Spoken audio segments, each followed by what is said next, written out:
उत्तर प्रदेश में साल 2027 में होने वाले विधानसभा चुनाव से पहले यूपी की सियासत गरमाई हुई है। दरअसल अपने दर्शकों को बता दें कि चुनाव से पहले जहां तमाम राजनीतिक पार्टियों का एक एजेंडा सेट हो चुका है, जहां अपने अपने वोट बैंक को वो मजबूत कर रहे हैं, तो दूसरी तरफ देखा ये भी जा रहा है कि यूपी चुनाव में अपनी किस्मत को आजमाने के लिए वो बेइंतहा मेहनत कर रहे हैं। यूपी 2027 का जो चुनाव है वो जहां बसपा सुप्रीमो मायावती के लिए किसी अग्नि परीक्षा से कम नहीं रहेगा, क्योंकि इस चुनाव में मायावती की अगर हम बात करते हैं तो पूरे दमखम के साथ में वो खुद को मजबूत ना सिर्फ कर रही है, करती नजर आ रही है उससे पहले, बल्कि उनके सामने एक चुनौती है, या तो बसपा मजबूत होगी या फिर ठंडे बस्ते में चली जाएगी। दरअसल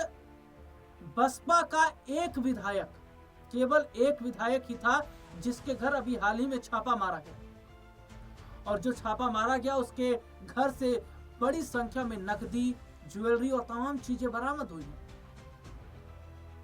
और ये न सिर्फ मायावती को एक बड़ा संदेश है, बल्कि ये भी देखा जा रहा है कि क्या मायावती ने अगर विपक्षी दल है उनके साथ हाथ मिलाने का अगर फैसला किया, तो क्या उनका जो फैसला है वो उन पर भारी पड़ेगा। उत्तर प्रदेश में साल 2027 में जो चुनाव होने वाले, उस चुनाव से पहले मायावती ने बड़ा ऐलान किया। मायावती ने कहा कि जो उनकी पार्टी है वो अकेले अपने दम पर चुनाव लड़ेगी, वो किसी के साथ राजनीतिक गठबंधन नहीं करेगी। हालांकि ये भी खबर चल रही थी कि मायावती चुनाव के बाद में कुछ बड़ा फैसला ले सकती हैं। पहले वो अपनी पार्टी की किस्मत को आजमाएंगी। दलित वोट बैंक को वो लगातार मजबूत कर रही हैं, लगातार रैलियां, काशीराम की जो जयंती है उस पर उन्होंने बड़ा ऐलान कर दिया। तो दूसरी तरफ ये भी देखा जा रहा है कि दलित वोट बैंक के साथ साथ ब्राह्मण वोट बैंक को भी अपनी तरफ करने की पूरी वो कोशिश कर रही हैं। तो जो मौजूदा समय की स्थिति है, जो मौजूदा समय के हालात हैं, वो ये बताते हैं कि क्या वाकई जो यूपी 2027 का चुनाव है वो मायावती के लिए एक बड़ी चुनौती रहेगा। मायावती मुख्यमंत्री बनने का सपना भी देख रही हैं, और मायावती के मुख्यमंत्री बनने का ये सपना क्या पूरा हो पाएगा। दरअसल सबसे बड़ी बात यह है कि मौजूदा समय के अंदर जहां हालात इस वक्त ये देखे जा रहे हैं कि उत्तर प्रदेश के अंदर समाजवादी पार्टी भी पूरा फोकस कर रही है। उत्तर प्रदेश के अंदर समाजवादी पार्टी जो है भी अपने वोट बैंक को बचाने की जद्दोजहद कर रही है। यूपी का ये जो चुनाव है ना, ये कई मायनों में अलग है, क्योंकि एक और जहां भारतीय जनता पार्टी की अगर मैं बात करता हूं तो पार्टी के अंदर सियासी लड़ाई जारी है। यहां सीएम कुर्सी को लेकर जो है वो बवाल देखने को मिल रहा है।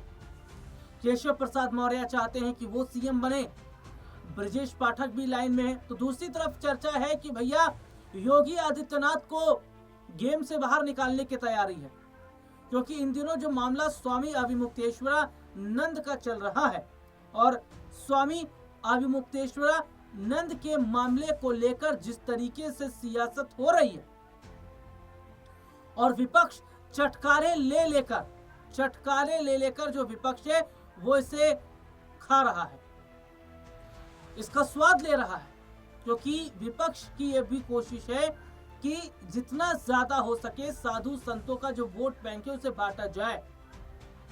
और अगर साधु संतों का ये जो वोट बैंक है उसे बांटने की ये जो कोशिश है इनकी, इसमें कामयाब हो जाते हैं तो बीजेपी को नुकसान होगा।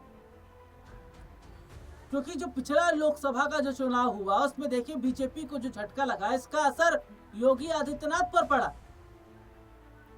देखिए एक बात कही जा रही है कि योगी आदित्यनाथ का रास्ता रोकने की कोशिश की जा रही है, ठीक उसी तरीके से जैसा कि राजस्थान के अंदर हुआ। राजस्थान की जो अंता सीट है, अंता सीट पर जो चुनाव हुआ, उस चुनाव में भारतीय जनता पार्टी के प्रत्याशी मोरपाल सुमन की हार, लेकिन ये हार उनकी हार नहीं, ये हार वसुंधरा राजे की हार, और उन्हें हराने में अपने ही लोगों का हाथ था।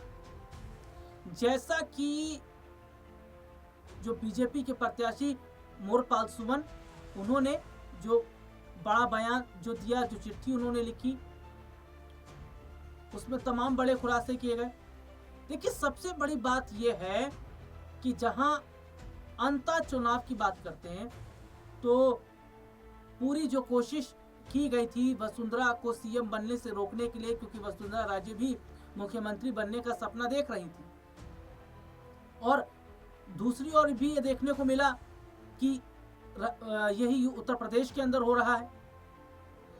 देखिए, सबसे बड़ी बात क्या है कि यूपी की सियासत लगातार जिस तरीके से दिन ब दिन गर्माती चली जा रही है, उत्तर प्रदेश के अंदर का जो सियासी माहौल है वो बहुत बड़े हद तक अलग दिखाई दे रहा है।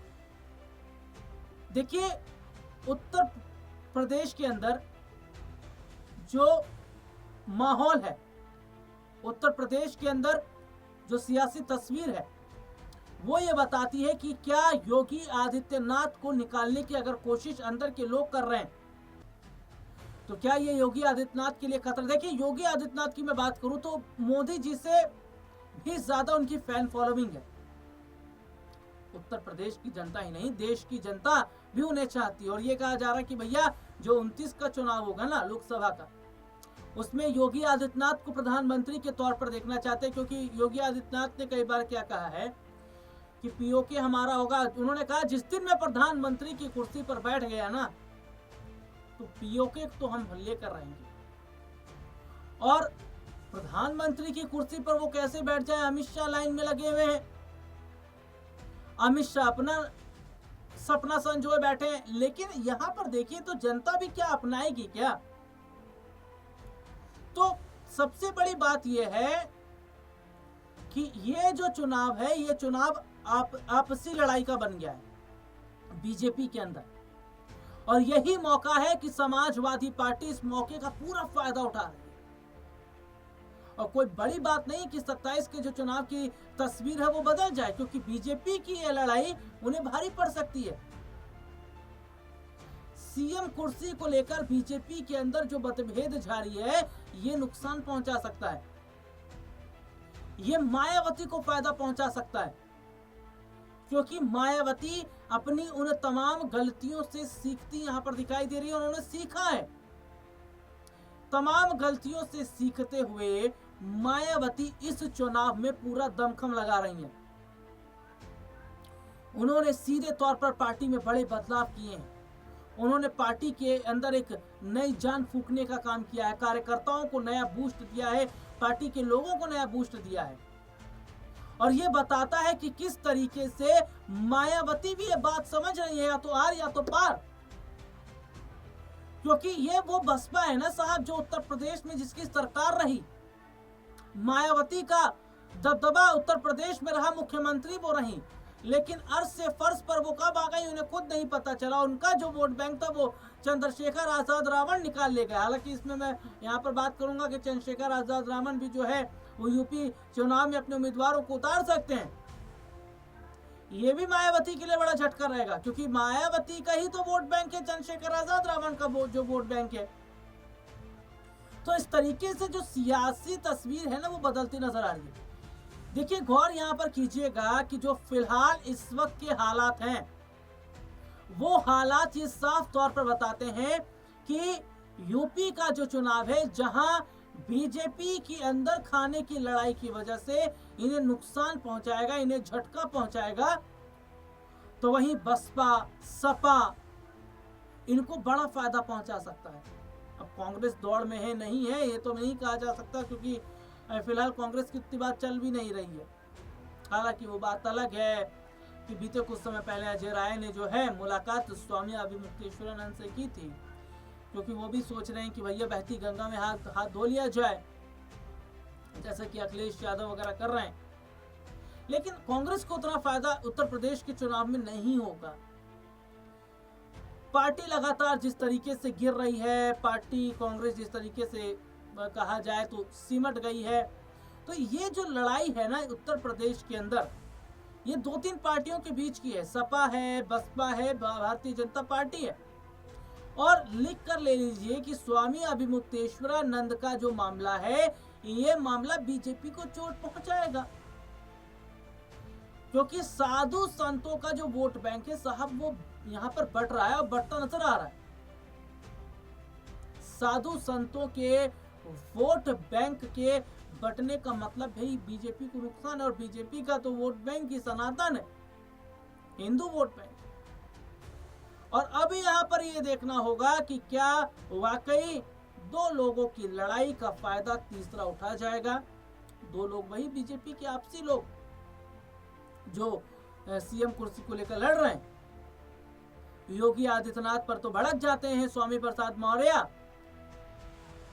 योगी आदित्यनाथ पर भड़क जाते हैं ना स्वामी अभिमुक्तेश्वरानंद, माफ कीजिएगा स्वामी अभिमुक्तेश्वरानंद, लेकिन केशव प्रसाद मौर्य की तारीफ करते हैं। तो ऐसे में देखा जा रहा है कि क्या वाकई ये जो तस्वीर इस वक्त की है, ये जो हालात इस वक्त के हैं, ये बहुत कुछ बदलेंगे और क्या बदलते नजर आ रहे हैं।